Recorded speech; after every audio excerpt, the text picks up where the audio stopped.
Bienvenidos a este podcast de la Universidad del Futuro. Este es el episodio número 104. Ya son más de 100 episodios que hemos venido como haciendo con diferentes personas, investigadores, educadores, artistas, personas del ámbito cultural. Y estamos muy contentos para este episodio, tener a un invitado muy especial, a Jaime Alejandro Rodríguez, con el que lo conocí yo como en el 2007, cuando estaba haciendo mi tesis de maestría y estaba haciendo como un estado del arte de proyectos digitales, ciberculturales en América Latina. Y bueno, pues ahí aparecieron algunas de tus obras.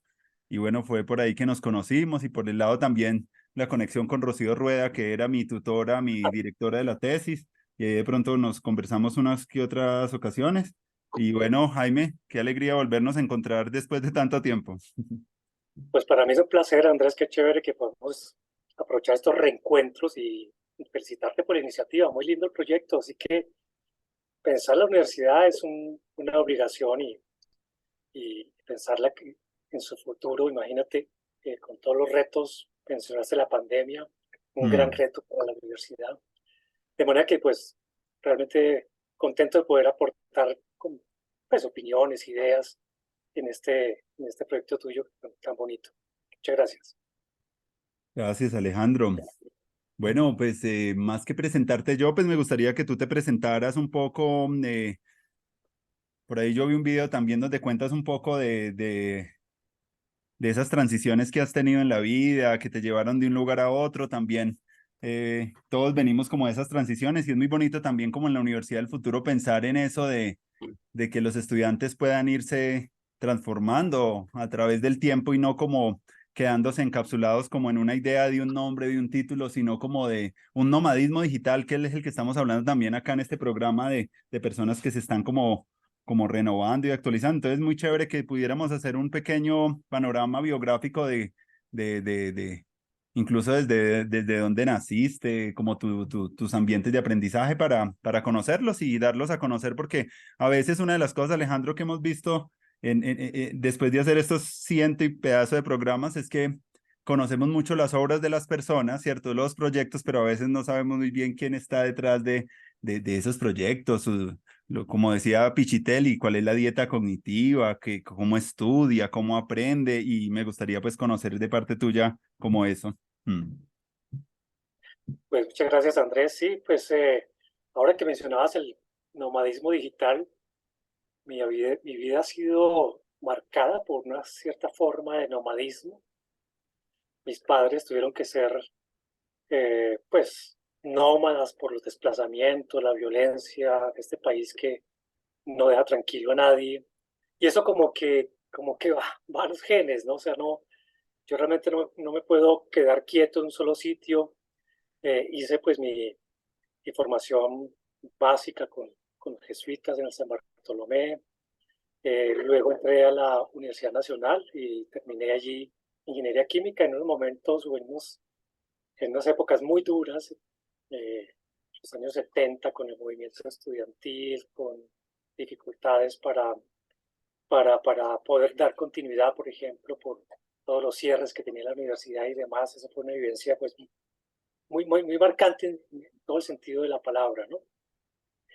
Terminé ingeniería química en la Nacional y empecé a trabajar en una entidad que se llamaba el Instituto de Ciencias Nucleares, que quedaba ahí cerca a la universidad y donde yo hice mi tesis de grado y me vinculé por varios años allí a hacer investigación de laboratorio.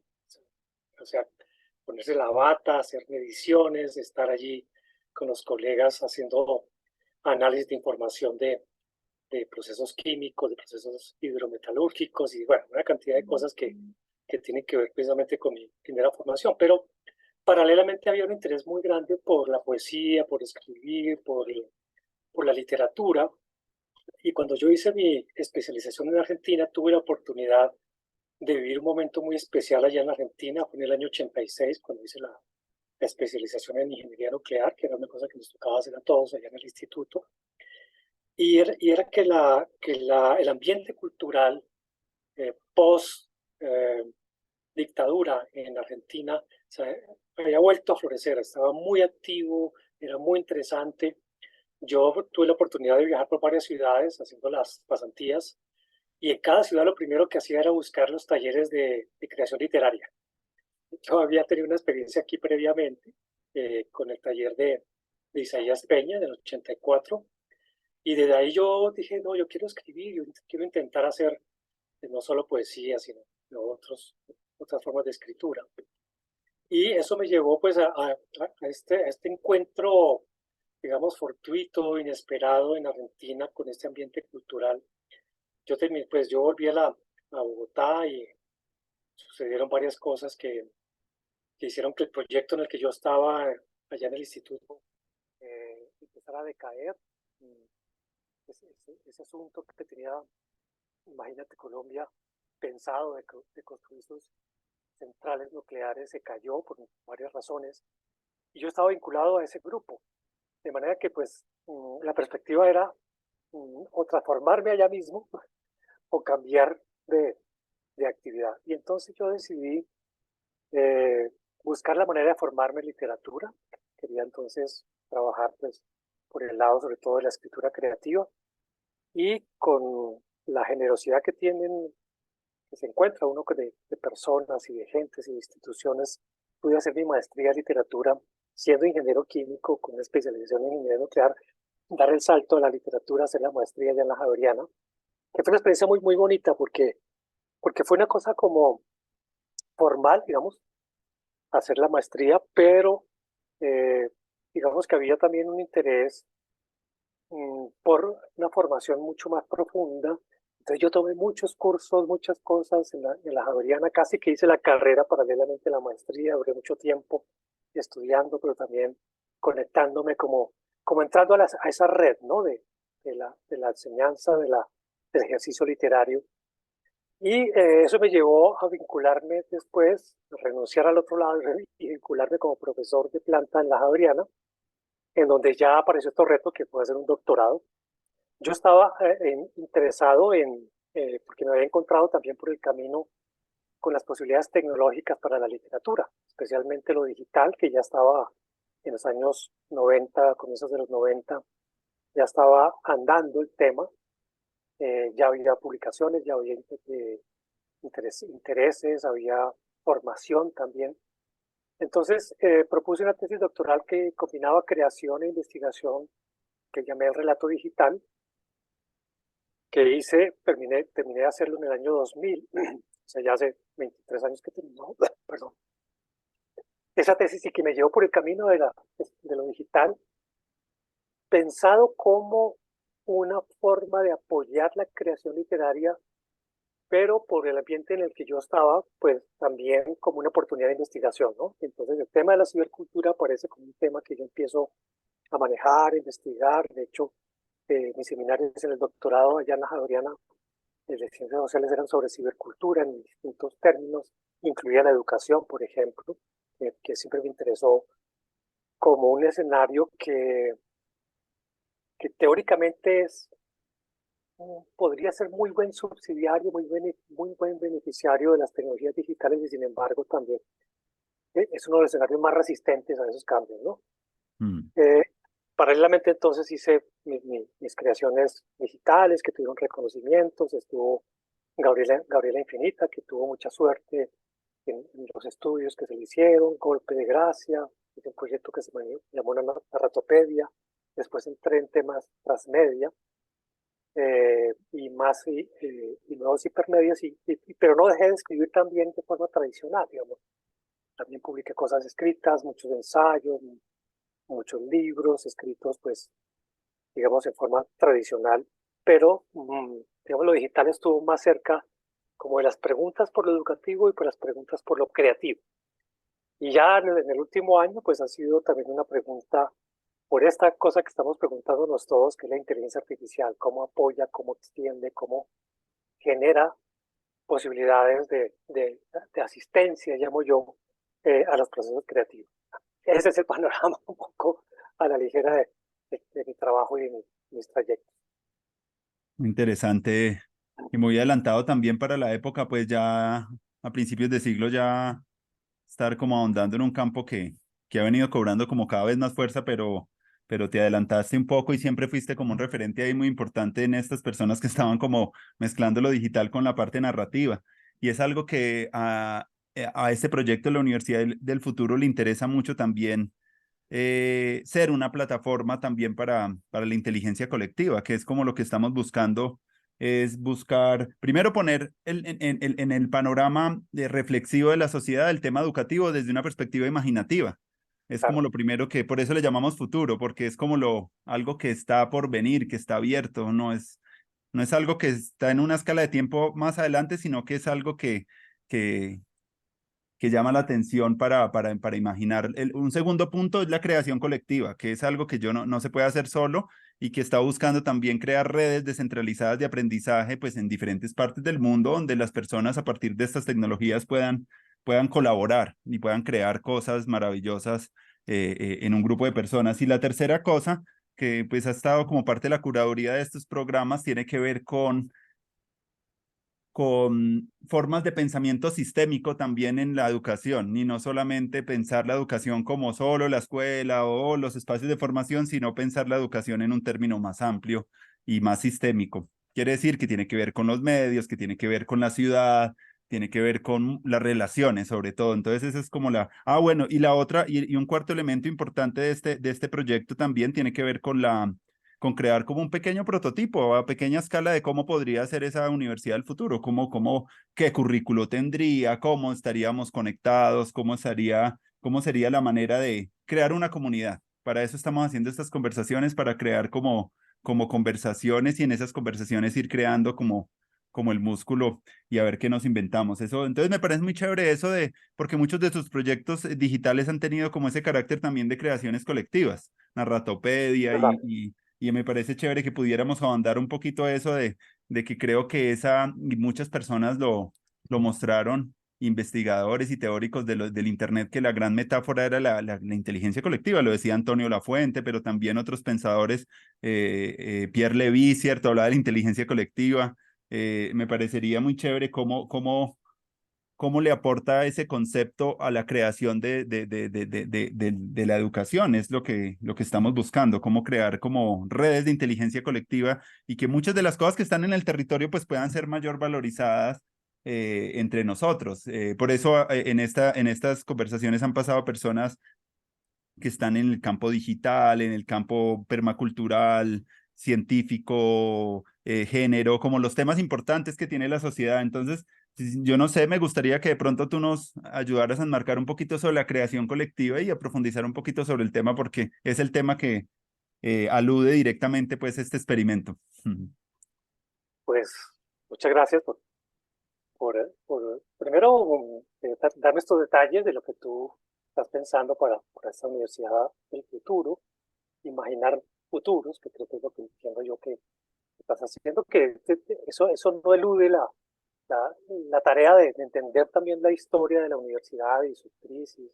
Tú sabes que está hablando de crisis de la universidad hace como 40, 50 años y sin embargo, yo creo que ha mostrado capacidad de adaptación, a pesar de que los ritmos universitarios, y los conozco muy bien porque mi otra cara fue no solo profesor universitario, sino directivo universitario, pues en los cargos de dirección, decanatura, miembro del consejo directivo de la universidad, y entiendo también un poco esa dimensión que busca de alguna manera encontrar formas estables, pero abiertas a la vez. Es una tensión allí que siempre entendí que hacía parte, digamos, de la estrategia, eh, digamos, institucional, ¿no? Entonces, no quiere decir cerrarnos a un modelo, pero tampoco quiere decir abrirnos a cualquier cosa, digamos. En ese sentido, cada universidad tiene su trayectoria, su proyecto, que va adaptando. Y me parece que todos estos temas que tú has mencionado, pues se unen a otros. El tema, creo yo, que de las redes y de lo colectivo es fundamental. De hecho, te cuento que la Universidad Javeriana en este semestre lanzó un tema de reflexión muy importante a nivel institucional que tiene que ver con las redes de colaboración entre profesores y estudiantes. Digamos, romper un poco esa horizontalidad tradicional que de todas formas se da y aparece y está muy presente en las actividades y en las formas de enseñar en todas partes, incluida la javeriana. Y la idea es que esas redes, de alguna manera, eh, generen una dimensión, si no de horizontalización, sí por lo menos de diálogo entre esas naturales formas de estar en la universidad con respecto, por ejemplo, a los roles del profesor y a la responsabilidad del profesor y a los roles del estudiante. Entonces me parece a mí que esa dimensión colectiva eh, que se une, digamos, a las ideas de la universidad red. Yo recuerdo mucho el concepto de Mm. José Luis Brea de universidad red. Lo que tú decías, aprovechar las plataformas, aprovechar, digamos, las maneras en que nos comunicamos.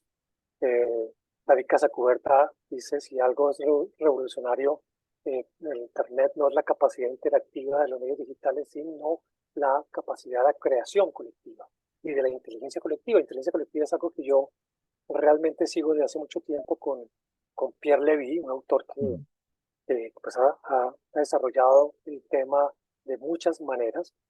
Y yo creo que esa dimensión de la inteligencia colectiva se puede llevar, digamos, a muchos aspectos. No es fácil, digamos, cuando se habla desde los documentos de generar ambientes colaborativos, aprendizajes colaborativos, relaciones más horizontales, se dice muy fácil, pero ponerlo ya en la práctica, sobre todo en una universidad, por ejemplo, en la que yo conozco, que es tan grande, es muy difícil, ¿no? Hace poco tuvimos un taller, ahora que estoy de asesor de innovación pedagógica, hicimos un taller sobre inteligencia artificial, sobre los usos pedagógicos y las preguntas, las reflexiones, las regulaciones que hay que darle a este tema. Y me sorprendía que había profesores que fueron allá porque querían saber de inteligencia artificial y cómo hacerlo, pero nunca lo habían usado, no sabían qué era. Y pues, si tú no conoces, como pasado también con lo digital y con la virtualidad y la educación virtual y demás, si no conoces eso, pues muy difícilmente vas a poder entenderlo, regularlo, aplicarlo, proyectarlo y ponerle límites, pero también ponerle potencias. Entonces, a lo que voy hoy es que detrás de eso no solamente había un desconocimiento, digamos, de las posibilidades y de las condiciones tecnológicas del tema, sino también una posición. La posición era, yo soy el profesor y yo soy el que sé y el estudiante simplemente tiene que repetir y aprender lo que yo ya aprendí hace unos años. Y eso sigue, es persistente a pesar de los esfuerzos por pedagogías más activas, más, yo recuerdo que ahora que mencionabas a Piscitelli, él Mm. armó en el 2007 el proyecto Facebook, cuando Sí. Facebook se podía usar como una red para apoyar el aprendizaje, y era básicamente un modelo de Edupunk, era horizontalizar las relaciones para romper algo que él sentía como un gran indicador de dificultad en la universidad, que era la apatía, la poca participación de los estudiantes, y él dice, bueno, ya que tenemos redes, aprovechémoslas. Y en su libro, pues él muestra el experimento, pero el libro es muy valioso porque anticipa todo esto, anticipa toda esta idea de que realmente hoy tenemos las facilidades para potenciar creación colectiva, educación, punk, horizontalidades, inteligencias colectivas, y a veces, estando ahí a la mano, no las usamos, nos da miedo romper un poco lo que ha sido nuestra zona de confort como profesores. Eso todo es muy complejo, es muy difícil, pero la idea de red, de universidad red, y menciono, y tengo aquí a la mano, pues, cuando tú mencionaste el tema, a José Luis Brea, Mm. él hace tiempo habló de que nuestra cultura ya no es una cultura ROM, es decir, una cultura que tiene los depósitos de memoria, las bibliotecas, sino que es una cultura RAM, es decir, de procesamiento. Y los procesamientos llevan a eso, a conectarnos, a generar estrategias de red. Los mismos chicos actúan hoy por hoy es a través de red, aprenden más por redes que yendo en donde se supone que está la sabiduría, que es el salón con un profesor que sabe, que conoce los temas. También, eso es importante. No quiere decir que eso no exista y que podemos sustituir esa condición, pero hay que sumarle otras y hay que abrirnos a otras posibilidades. Entonces yo sí creo que lo colectivo pasa por muchas razones. De hecho, el taller que te comentaba de este mes que hicimos tenía que ver con la inteligencia artificial como bueno, un filósofo que me dijo, no lo llame actor, pero lo llamábamos allí como un actor del aprendizaje colaborativo. Lo Ujú. llamamos más bien actante, o sea, como una función más que se añade a los trabajos de aprendizaje colaborativo. Es decir, hoy si sabemos usar las inteligencias artificiales, nos pueden ayudar a generar, digamos, a potenciar estas redes de conocimiento. De manera que el tema, digamos que es uno de los modelos posibles de la universidad red, pasa por todas estas dimensiones de lo colectivo. Sí, gracias por acordarnos de los aportes de José Luis Brea que fueron muy, pues, premonitorios de muchas cosas. Creo que él murió joven, ¿cierto? Pero él Muy tenía joven. como una escritura bastante futurista y en ese sentido, pues, en esto de armar este experimento me ha hecho también un poco leer a aquellas personas que también están hablando de futuros y ahí uno se topa con algunas personas que van, hay una línea más desde el transhumanismo, el poshumanismo, Ajá, ¿cierto? ajá, Hay sí, otros ¿verdad? que están más centrados dependiendo desde el área en el que se encuentre, pues la gente está hablando en el futuro de la religión, están hablando del diálogo interreligioso, de cuál es el núcleo espiritual de todas las religiones y cómo conectar y otra vez cómo hacer otra vez como lo que los une a las personas y no como mantener las diferencias, ¿cierto? También por ejemplo, los trabajos de Nick Bostrom, que ha hecho trabajos sobre la superinteligencia, la inteligencia Sí, artificial. Él también hace parte de un espacio de estudio sobre el futuro y también me ha gustado mucho invitar a muchos artistas porque yo siento que son los artistas los que también son como visionarios a la claro. hora de pensarse el futuro. Uno cuando mira muchas de las metáforas que se están usando ahorita en la realidad, eso lo han dicho también los estudios, Ujú, seguro. pues se deben a través de personas, incluso en la inteligencia artificial, pues hay algunas ecos en Ramón Lull, en las artes combinatorias, en los trabajos como, ¿cierto? Hay unos trabajos antiguos donde las áreas del conocimiento, y eso es de una de las cosas que me gusta de estudiar la inteligencia artificial, es que te pone ya de entrada en un campo ya interdisciplinario donde están las neurociencias, la biología, la tecnología, ¿cierto? Incluso la filosofía, entonces es desafiante para nosotros ya entrarle, uno a hablar de modelos de programación o de lenguaje natural, ¿cierto? Como que yo me he puesto a hacer como la pesquisa también desde hace unos años y a leer algunos trabajos como Stuart Russell, a mirar un poco cómo es la historia también, porque no es una historia que arranque ahorita, Sí, sino que sí, sí. tiene como su devenir histórico y me pareció muy interesante. He visto como tres perspectivas que me han parecido como para que encuadráramos también, ya que hablaste de inteligencia artificial y me interesa mucho ese tema, hay algunos que dicen verla como si fueran nuestros hijos, ¿cierto? Algunos dicen, listo, mirémoslo como si fueran niños, que hay que criarlos, ¿cierto? Hay que como entrenarlos, como un proyecto moral. Sobre todo los científicos y los psicólogos cognitivos están hablando de eso. Hay otra gente que lo ve como inteligencias alienígenas, ¿cierto? Como que incluso Stuart Russell es el que habla de verlas como inteligencias como extrahumanas o que no son como humanas, ¿cierto? Y hay otros que la ven solo como herramientas, como Jaron Lanier, que en los últimos escritos en The Guardian sobre inteligencia artificial, él ha hablado mucho de que no nos asustemos tanto, sino que veamos que son inteligencia, son herramientas para trabajar juntos y la pone más en un contexto como histórico, que menos desde una perspectiva tan distópica, ¿cierto? Ni tan utópica, sino que él se pone como en una cosa como intermedia para verlas como, bueno, como lo que tú estás diciendo. Esas son unas maneras que nos van a permitir hacer nuevas simbiosis, empezar también a enfrentar problemáticas complejas que de pronto a nivel humano pues desbordan nuestras capacidades. Incluso pues dicen algunos que el hecho del cambio climático se debe también tuvo que Ujú. haber mucha tecnología para haber llegado a detectar ese cambio climático, ¿cierto? Es como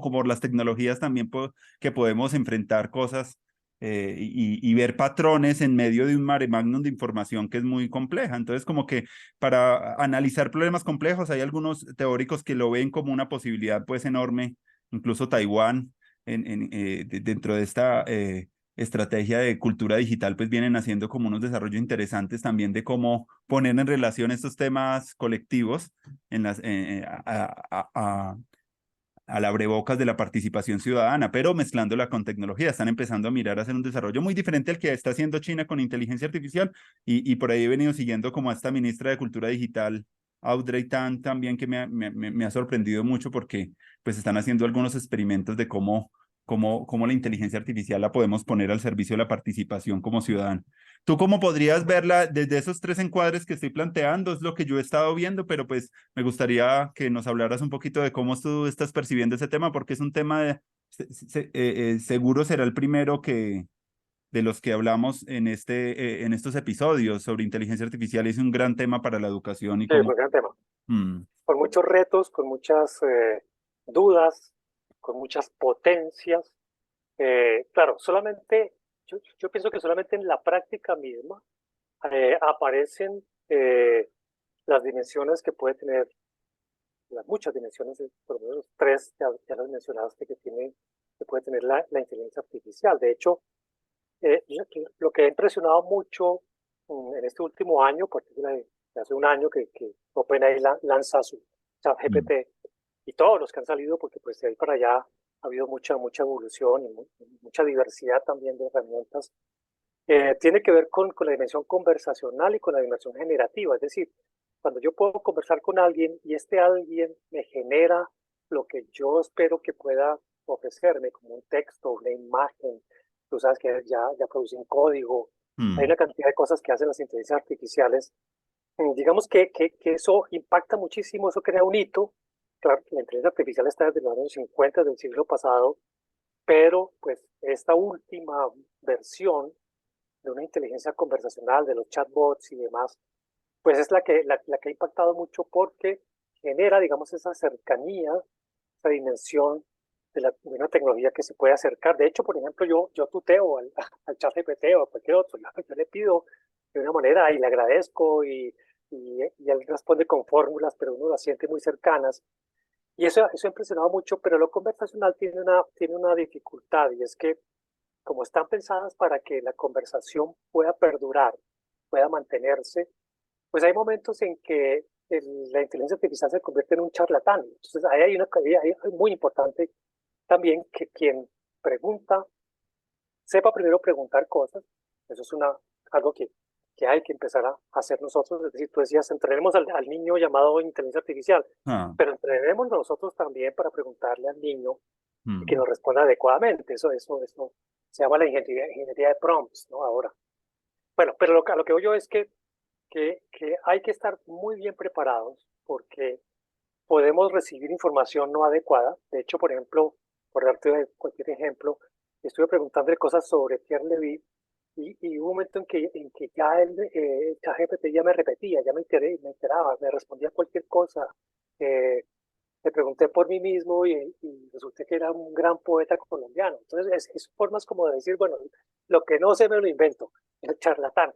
Esa faceta del charlatán hay que ser muy cuidadoso, pero no quita otras potencias posibles. Mira, para centrarlo un poquito recogiendo lo anterior, eh, le preguntaba a mis profesores en el taller de inteligencia artificial, en donde proponíamos que la inteligencia artificial fuera un actor o un actante de los procesos colaborativos, de aprendizaje colaborativo, ¿cómo podíamos visualizar en la práctica los usos de la inteligencia artificial en esos 5 aspectos que Levy propone que deben funcionar en toda inteligencia colectiva o en todo proyecto de inteligencia colectiva? Uno es lo que se llama la definición topológica de la inteligencia colectiva. Dice Levy, cuando un grupo se reúne a hacer un trabajo y quiere hacerlo en el modo de influencia colectiva, pues tiene que ponerse de acuerdo con las condiciones de trabajo, las llamadas topologías, que es en dónde nos reunimos, cuándo nos reunimos, con qué herramientas. Y obviamente en esa dimensión topológica,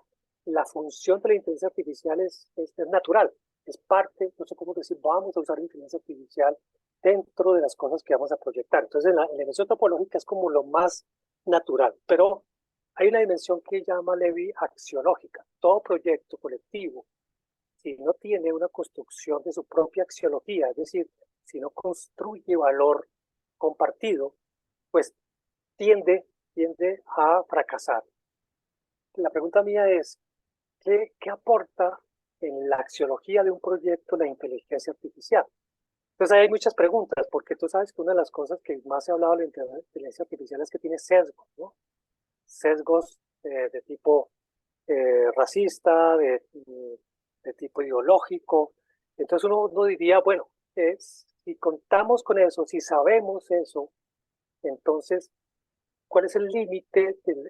¿Cuál es la participación axiológica de la inteligencia artificial? Si el sesgo nos va a afectar el proyecto, pues entonces creo que es mejor no contar con esa o crear un modelo que supere esos sesgos. Hay otra dimensión que es la semiológica.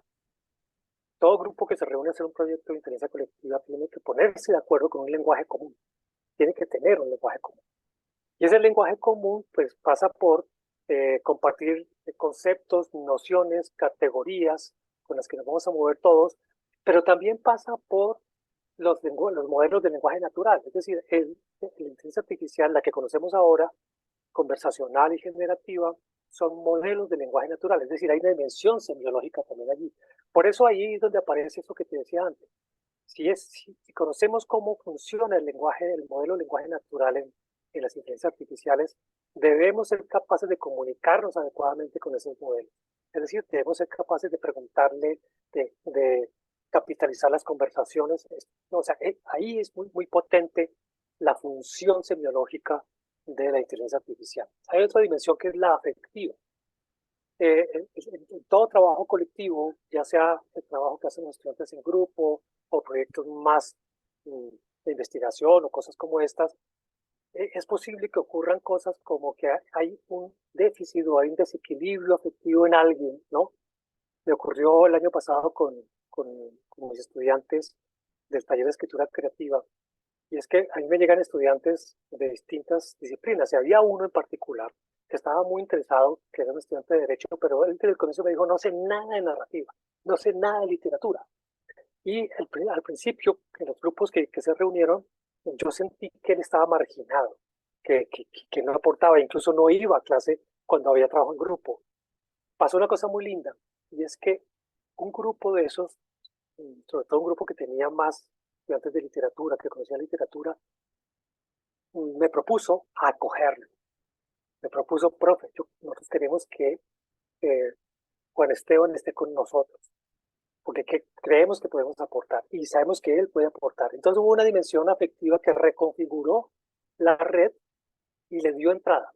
Eso en lo humano es muy claro.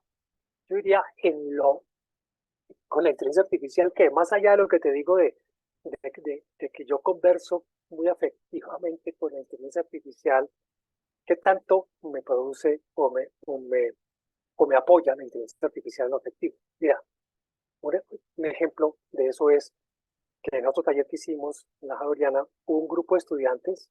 La idea era que tratáramos de trabajar con un pequeño prototipo de uso inicialmente en el aula, y eran grupos de profesores y estudiantes juntos, pero este grupo en particular fue solo de estudiantes. ¿Sabes qué produjeron? Y alcanzaron a hacer en menos de hora y media de trabajo un pequeño prototipo de una aplicación apoyada por inteligencia artificial para apoyar situaciones de dificultad afectiva y emotiva. Es decir, un chatbot preparado para conversar de problemas que ellos dicen, una institución, a pesar de que tiene unidades que apoyan eso, no son capaces de hacer.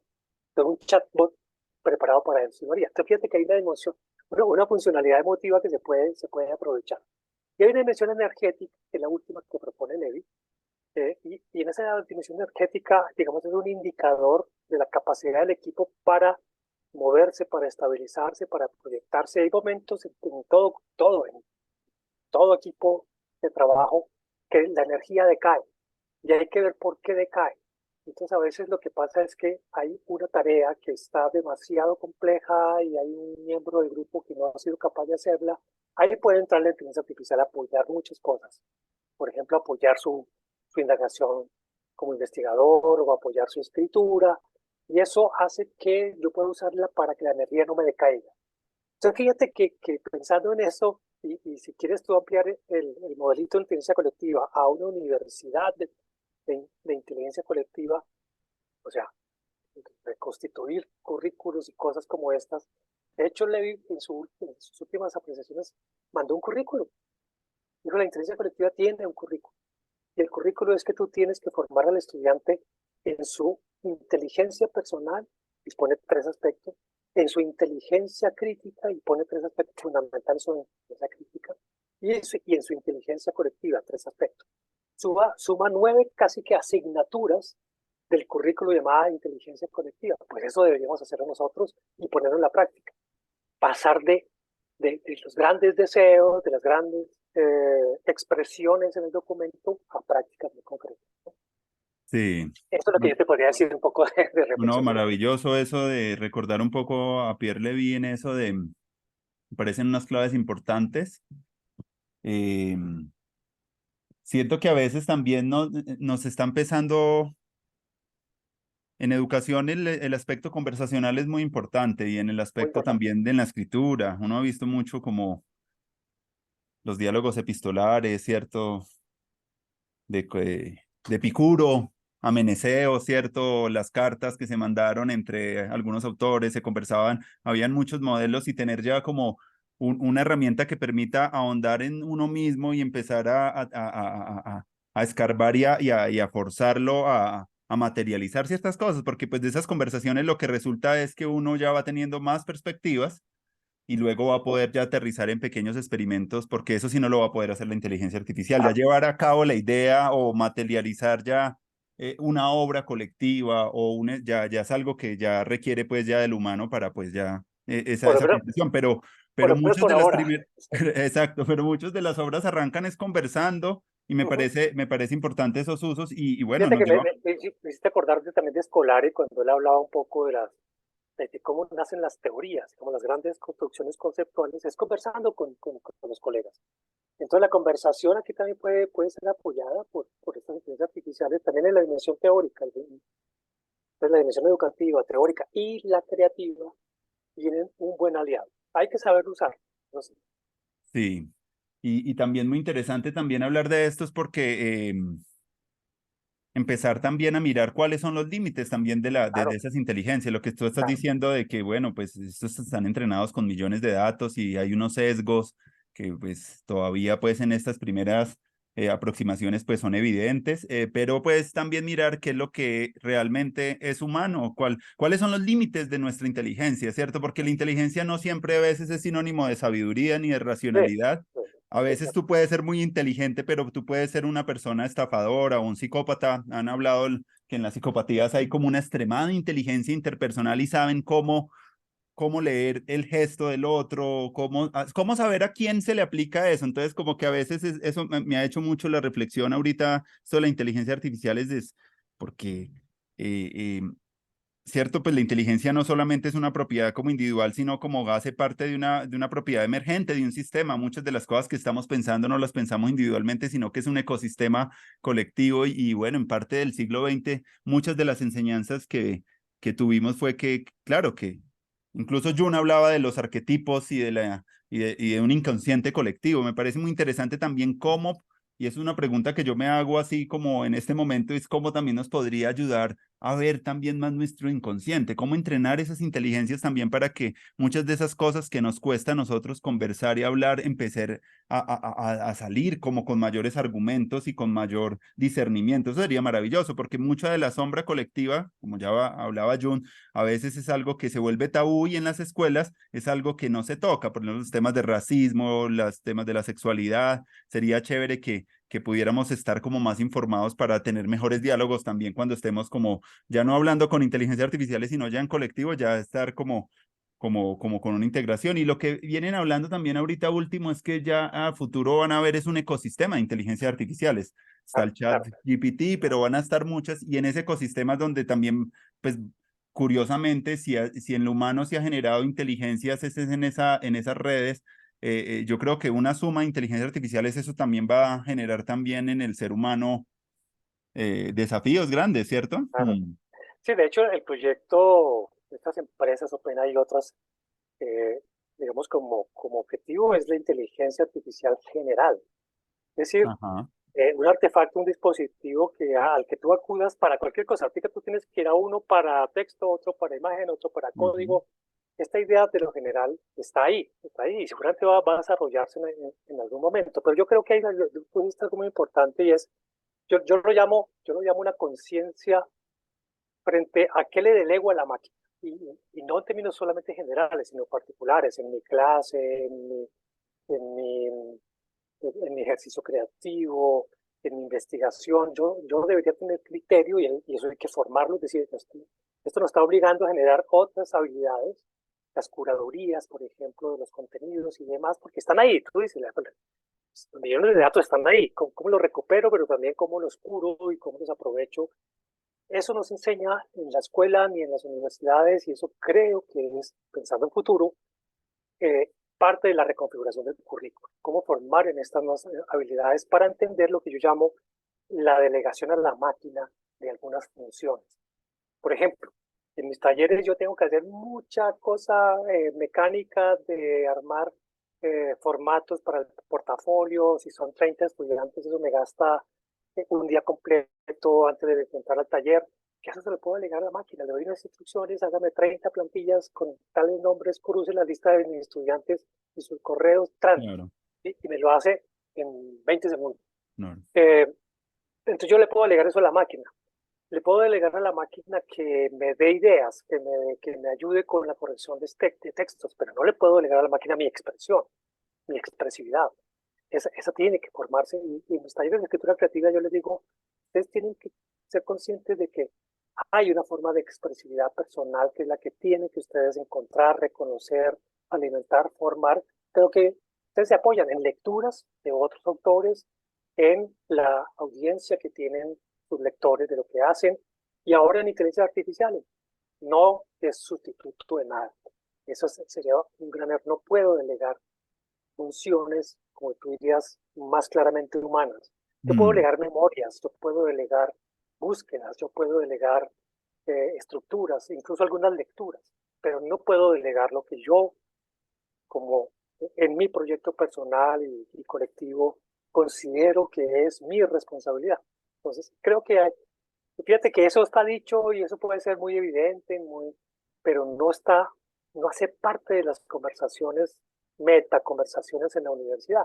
mm, No hace parte del currículo, mucho menos. Entonces, si mm. estamos pensando en nuevos currículos, creo que hay que pensar nuevas formas o nuevas asignaturas, si queremos llamar nuevas estructuras de habilidades que debemos tener para enfrentar todas estas cosas, ¿no? Aprovecharlas, ¿no? Sí, No tanto enfrentar, la palabra enfrentar es como, me parece como que va a pelear, no. No, voy a capitalizarlas de una manera que sirva a mis proyectos. claro. Sí, es como la... Hay un concepto que me parece bonito y es de la inteligencia simbiótica.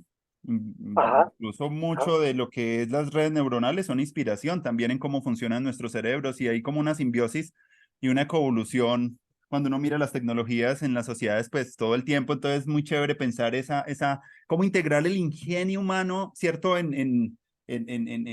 También como en las relaciones de la inteligencia animal, inteligencia natural y yo creo que eso cierto, sería muy cierto. interesante poder empezar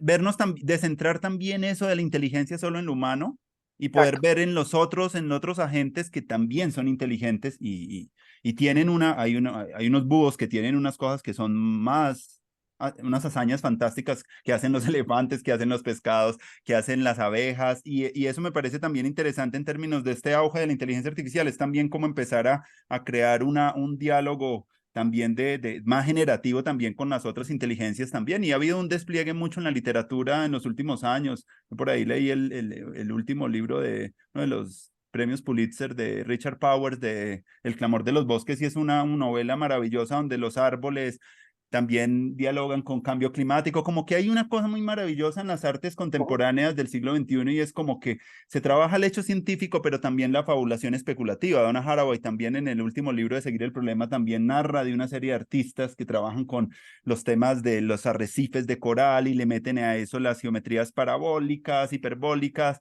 y entonces como que hay una serie de proyectos donde están otra vez volviendo a confluir otra vez el arte, la ciencia y la tecnología, y me parece muy interesante eso para el futuro de la academia, el futuro de la Mucho, universidad, donde mucho. podamos involucrar lo narrativo, ¿cierto? Lo especulativo, lo mítico, ¿cierto? Esa posibilidad del símbolo con el hecho objetivo. Eso me parece, ¿tú cómo lo ves? Y yo creo que tú Sí, en tus no, obras has, sí, como no, no, escritor, eso es una de las labores. Cuando uno escribe una novela, uno escrito tiene que informarse también de lo que va a sí, escribir. yo siempre pienso en cuatro dimensiones en todo proyecto. Mm, Siempre hay que ubicarnos en un contexto que eso implica una disciplina que tiene que ver con el pasado para entender el presente, una dimensión de presente muy activa. Yo pienso que el comunicador, el periodista, pero solo como ejemplo de lo que debemos estar reportando constantemente en nuestro presente, porque a veces lo olvidamos porque el proyecto nos lo pide o porque el futuro es este, y creo que el arte ahí para imaginar mundos posibles es fundamental.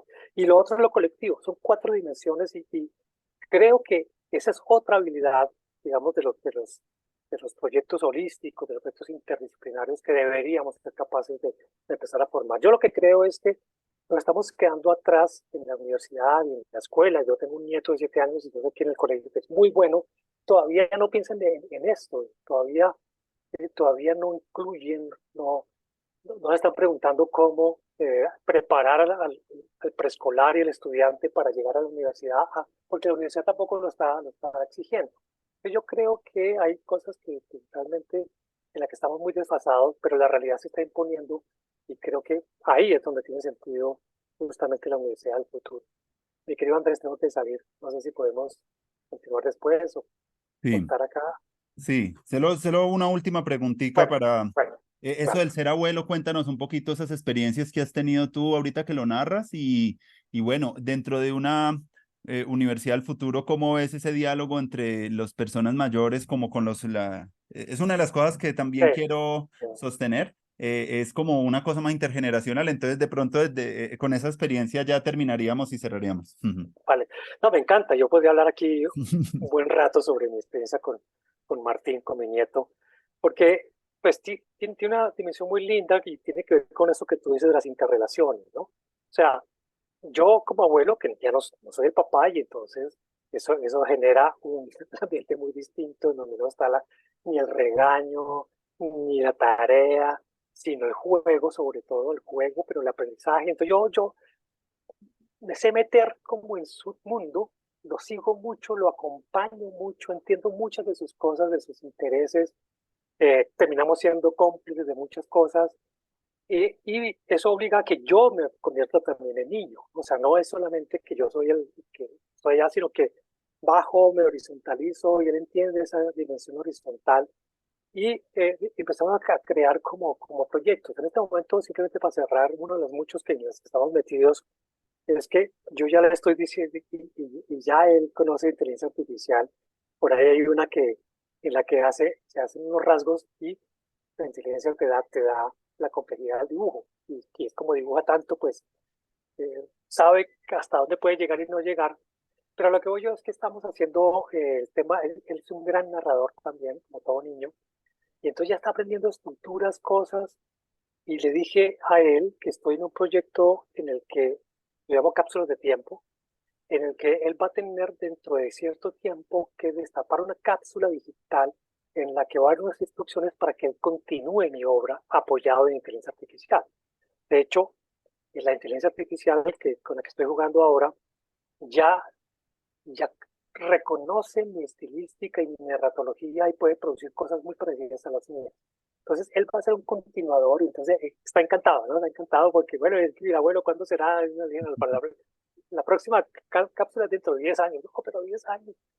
Entonces estamos jugando con eso y yo también entiendo muchas de las cosas. Yo una cosa que entiendo es que él aprende más por YouTube y por redes que en el colegio. El colegio le da muchas cosas, le soporta muchas cosas, le sorprende cuando él se sienta al computador y le dice, abuelo, ¿cómo es que se llama esta aplicación que es como anaranjadita y esta que es azul? Entonces ya sé que es el PowerPoint o el Word o el Scratch y se sienta y yo quedo así haciendo con 7 años que tiene cosas en Word y en PowerPoint y en Scratch, que la sabe hacer muy bien, pero le encanta porque juega, ¿no? Porque quiere jugar un poco el tema y no porque tenga que hacer la tarea de informática, ¿no? Por ahí ya como que sabe que es un robot y como, bueno, ese tipo de cosas que el colegio da, pero que necesariamente tiene que, pues, para fortuna mía, eh, pasar también por esta otra motivación del juego y de las historias y él tiene mucha capacidad de alteridad que siempre es otro, siempre quiere ser otro, siempre se convierte en otro. Entonces sumo tres cosas que son como cualidades de él, que supongo que es de todos los niños, la capacidad de alteridad natural, la capacidad narrativa y la capacidad lúdica. Con esas tres cosas tú haces maravillas. Y lo intergeneracional pasaría por ahí, creo yo, que para hacerlo bien. Bueno, Jaime, ha sido una alegría compartir contigo. Quedaron muchas Gracias. preguntas, pero pueden Sí, haber otros momentos donde sí, podamos seguir sí, conversando. sí, sí, sí, con mucho gusto, Maravilloso Wilson. la conversación.